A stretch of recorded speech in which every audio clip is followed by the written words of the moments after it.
nimeambatana na kamati ya kudumu ya bunge ya miundombinu ambayo ipo kwenye ziara ya kawaida ya kutembelea miradi mbalimbali, na miongoni mwa maeneo hayo ni pamoja na Wizara ya Uchukuzi kwenye sekta yetu hii ya bandari.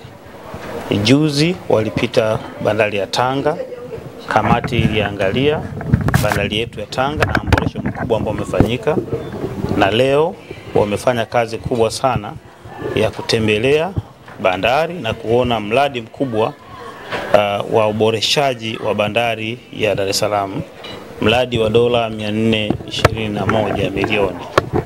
Katika kama mnavyofahamu, serikali hii ya Tanzania imefanya maboresho makubwa pamoja na kutekeleza miradi mikubwa mbalimbali ya kibandari ndani ya bahari ya Hindi na katika maziwa makuu.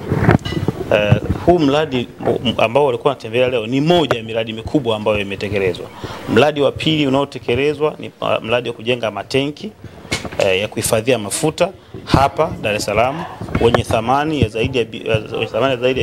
zaidi ya shilingi bilioni 642, lakini miradi mingine kama nilivyosema awali ni ule wa Tanga wa bilioni 429, ambapo maboresho makubwa yamefanywa kwenye bandari ya Tanga, na hata performance ya bandari ya Tanga imeongezeka, na sasa hivi tunazungumzia zaidi ya metric tons au tani milioni 1 na kidogo. Lakini pia tuna mradi wa bandari ya Mtwara ambao na wao umekuwa na tija kubwa, zaidi ya bilioni 107 zilikuwa zimewekwa na serikali. Imepelekea bandari ile ikaongeza uwezo wa kuhudumia shehena na kufika takribani tani milioni 1.6.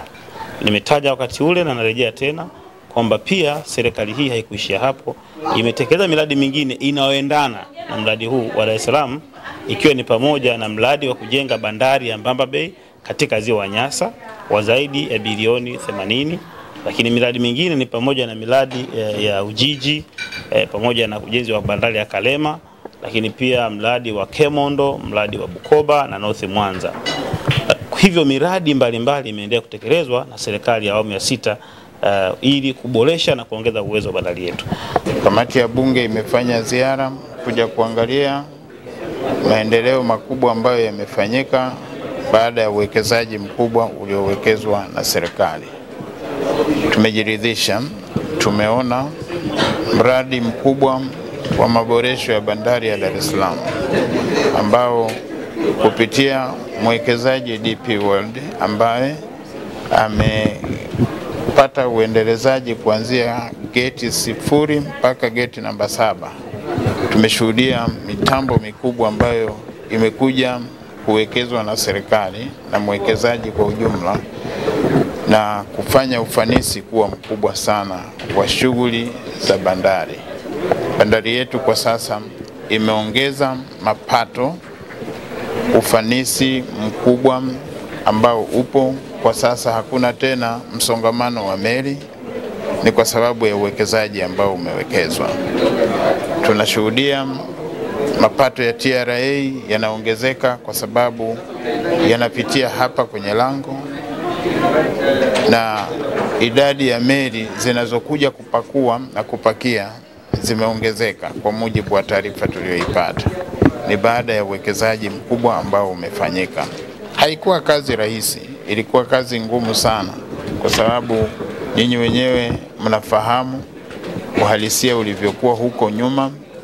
Imani ilikuwa ndogo kwa wananchi, lakini tunapenda kuthibitisha sisi kama wawakilishi wa wananchi na kupitia Bunge la Jamhuri ya Muungano kwenye kamati hii tumeona vitu vingi sana ambavyo vimefanyika na uboreshaji tumeshuhudia na ufanisi kwa ujumla tumeuona. Ni mbunge mkoa wa Tanga na mjumbe wa kamati ya miundombinu.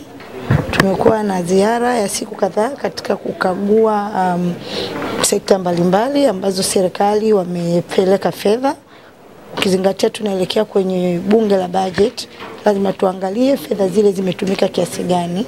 Kwa hiyo tulipita bandari ya Tanga na leo tuko bandari ya Dar es Salaam. Tumeweza kujionea namna ambavyo utekelezaji mzuri wa mipango mbalimbali ya kibandari na mipango kabambe ya nchi katika sekta hii ya bandari yalivyoweza kuleta manufaa. Huko nyuma tulikuwa tunajua mamlaka inatekeleza mradi mkubwa wa upanuzi wa bandari ya Dar es Salaam ambao ulikuwa ni wa trilioni 1 almost, kwa maana dola milioni 421. Mradi ule umetekeleza vizuri, na katika muunganiko wa mradi ule ndio umepelekea kumekuwa na mwekezaji huyu ambaye anafanya kama private entity. Kwa hiyo yote in all ni katika kuhakikisha tunaleta efficiency katika biashara ya bandari.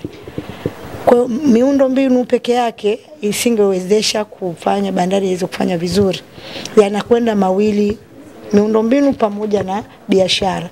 Huko nyuma mamlaka ya bandari ilikuwa haifanyi sana kwenye miundo mbinu. Ilikuwa miundo mbinu kwao ni mitambo tu ya kutoa na kushusha. Lakini walipowekeza kwenye infrastructure za bandari zenyewe, ndipo pale kina tunasema kimekuwa, meli kubwa zaidi zinakuja, na ndio maana ya faida inayoingia.